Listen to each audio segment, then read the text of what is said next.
Hi, my name is Jamie Cummings, and you're about to get a special inside look at floaters.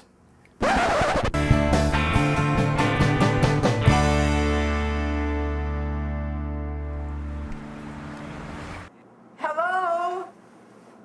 Hello? Yes? Is that you, Mrs. Harvey? Hello? Okay, I'm... Hello? Coming. Hello? Hello? Yes? Hello? Mrs. Harvey, I'm right here! Oh, hi there. It just seemed like every single person, we were just so lucky with every single guest star that came in. It was a pleasure to work with all of them. But what about the dance call? I remember the dancing from the audition. Thank you, Miss Paul. But I prepared. So did every remotely brown actor on the island of Manhattan. And Queens. Now we have a schedule to keep. So, thank you. Hey, how was your vacation? Pure heaven. I mean, who wouldn't love the Poconos? And I found this B&B that's pet friendly. So Ginger and Marianne were able to come with me this time. Just us girls. Do you see yourself as 6 feet tall? It refers to 6 feet under. I have all 5 seasons on DVD. Do you? Christ, am I bleeding?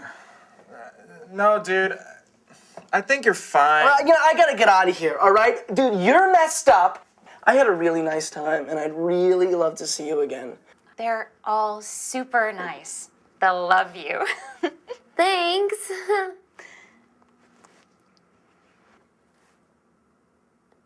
Look at me. You follow these seduction techniques, and any woman you desire will be yours. Let's chant. Hello, dear. Do you like pizza? Excuse me? Do you like pizza? Sure. Who doesn't like pizza? Do you like pizza? And I don't like pretending that I know what's going to happen next. With me, it's really all about just living in the moment. I don't have problems with other people. My Uncle Conrad is, Is what? well, he's in a wheelchair. What are you talking about? I'm talking about your problem with women in authority positions. I can't believe you would bring up the injury. Bowling is a very dangerous sport. Lacked Up? Yes. It is an important organization. Lacked up? Yes. It's an important organization that fights for the rights of nursing mothers, as well as introduces and instructs young women in the science and beauty of breastfeeding. You should also know that I am very well regarded and highly respected for my work with anger displacement disorders.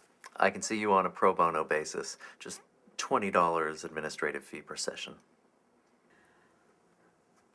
Oh, well. Yeah, mother.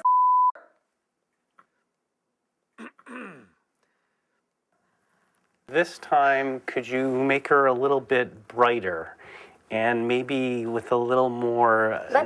Let's add some teeth. Yeah. Do you have a minute? Sure. Yeah, I'm all yours. Well, actually, I've never done this before, and it's probably totally inappropriate, but would you like to go for a drink with me after work? Megan, you're sweet, but we have all weekend, and I'm bushed. So I think I should try and get some sleep tonight. So, herbal tea, peppermint, cappuccino, mochaccino, pumpkin scone, Toothpicks? Nope. Banana nut, reduced fat, blueberry muffin. Sounds good, but no. Cranberry? No. Soda pop? Grapefruit juice? I'm good. Seltzer? Ephedra. It's great to meet someone that takes the kind of initiative that you have.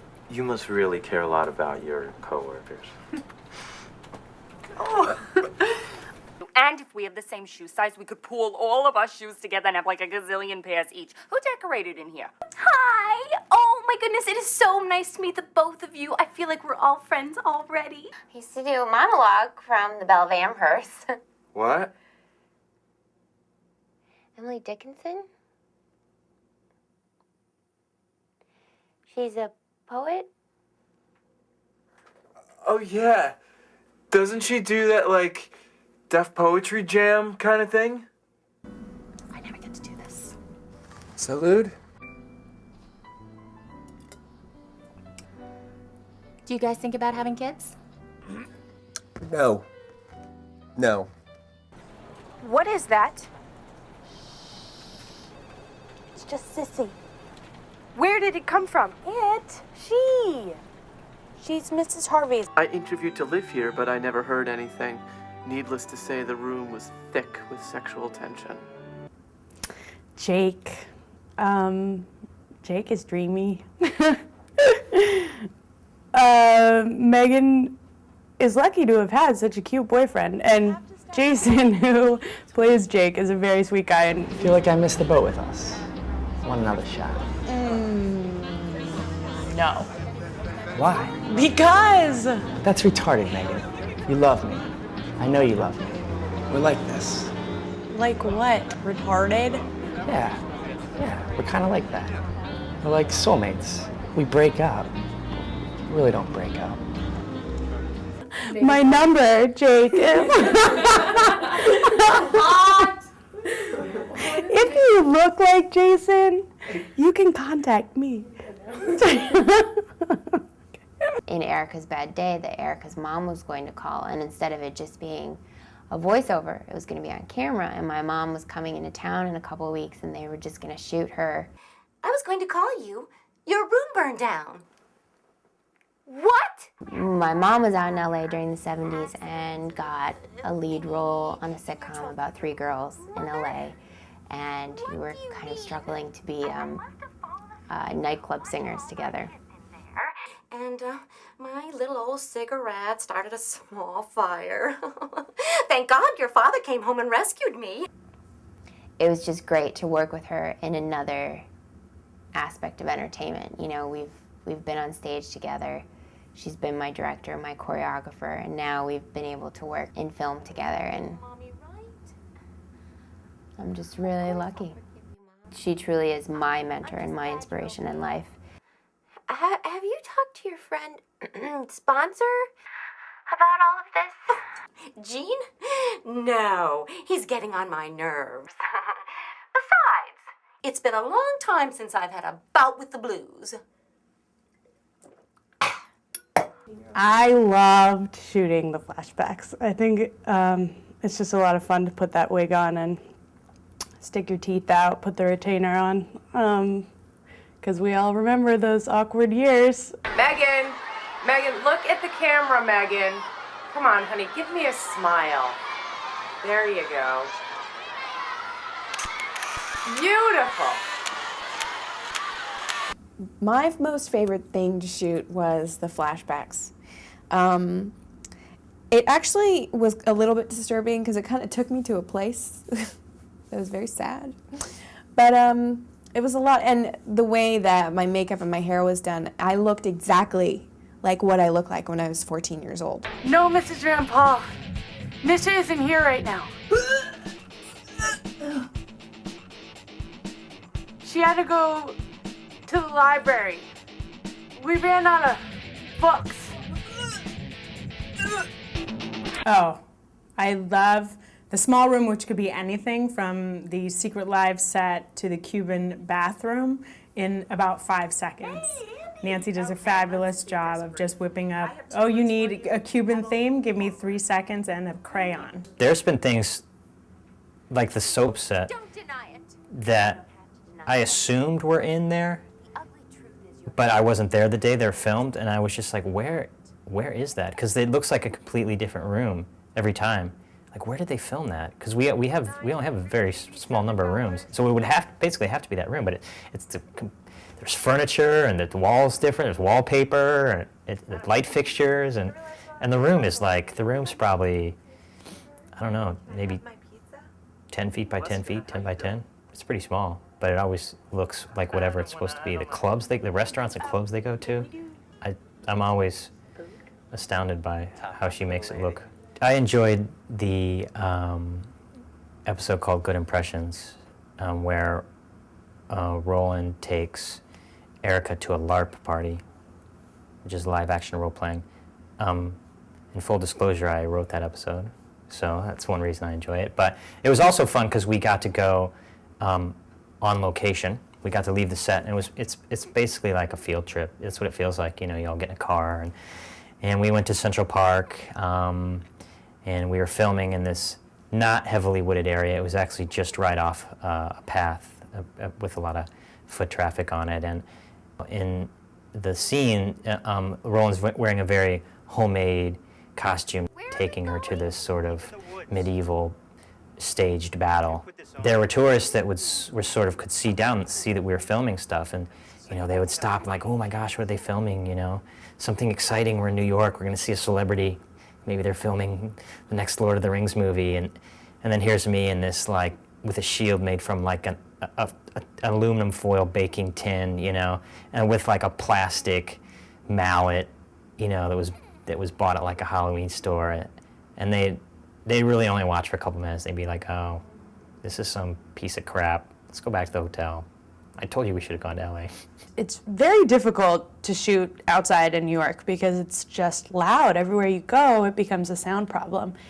And that night, especially, we sort of set up shop in 2 or 3 different locations and had to move because traffic was bad, or this meeting was finishing, or this homeless guy is really interested in what it is we're shooting. So we finally were walking, and I was really struggling to catch up. I remember this because I had these ridiculous high-heeled shoes on.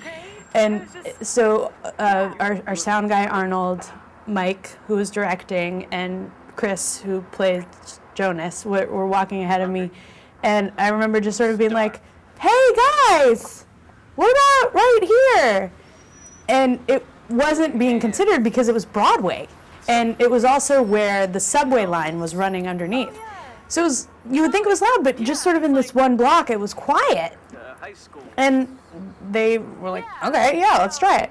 So we did it, but we had to do it quickly because the subway trains kept coming every once in a while. And so we knew that the subway had just gone by, and the shot was sort of tricky. There was walking and movement and a kiss and turning and more dialogue, and we just did it on the first take. And I remember Arnold being like, you nailed it! My favorite sort of soft moment, I guess, or the show that really makes me think about New York and friends and just how you may or may not be achieving your goals, but you have to keep going, is probably the moment when Megan reveals that she's not going to take a full-time position at Effortless, and Nisha's sort of waiting for her call back for Shakespeare, and Erica has decided to not be a trusted Tina, and Cameron is, realized that, fashion may not be the way for him, or he'll find his way to fashion, and just all of them sort of sitting, after sort of a failed picnic in the rain under the umbrellas. It's such a nice moment that they're still friends, and they know that they at least have each other, and it's a very New York moment for me. We were doing this scene out in Riverside Park where we were going to have this picnic, and, we were all supposed to be laying on these blankets and looking up at the sun, and it rained. It was raining. Somebody's light bulb went off. I don't think it was mine. But we realized that we had umbrellas. I would just like to say that it was my idea about the umbrellas. I don't really know if it was one person's idea or many people's ideas. It might have been my idea.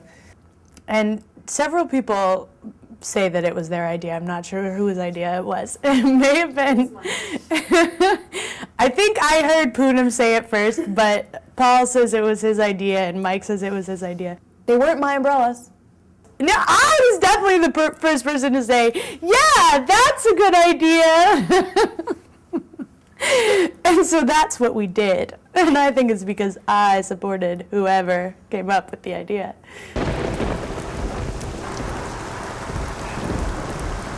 I do love the picnic, Megan. Hey, we're outside. We all, and by we, I mean interns, actors, writers, producer, director, sound, everybody pitched in. and we figured out a way to make this kind of disaster into a very sweet, funny scene. And I think that's where it became like a cohesive force, and we became a family. Kick his ass for me, Atrocitina. Nope, I'm nobody's killer robot. And guess what? I was right to turn it down. I have another toy show audition on Monday to be Rainbow Sunshine Princess. I'll just have to hide from the Death Blast people if I get it. Yeah, you don't want to be pissing them off. I just thought it ended up being a really beautiful, beautiful scene, and I loved it. It was shot really well, the angles and stuff. I loved it. It was kind of funny because it was the end of a long day in the episode, and it was fitting that we were sitting there in the rain. And it's another way that these 4 people are so well connected, and you know, no matter what, through a rainstorm, they're still sitting there together, having a great afternoon. I don't know what fate has in store for me, but I do know there are worse things than drifting.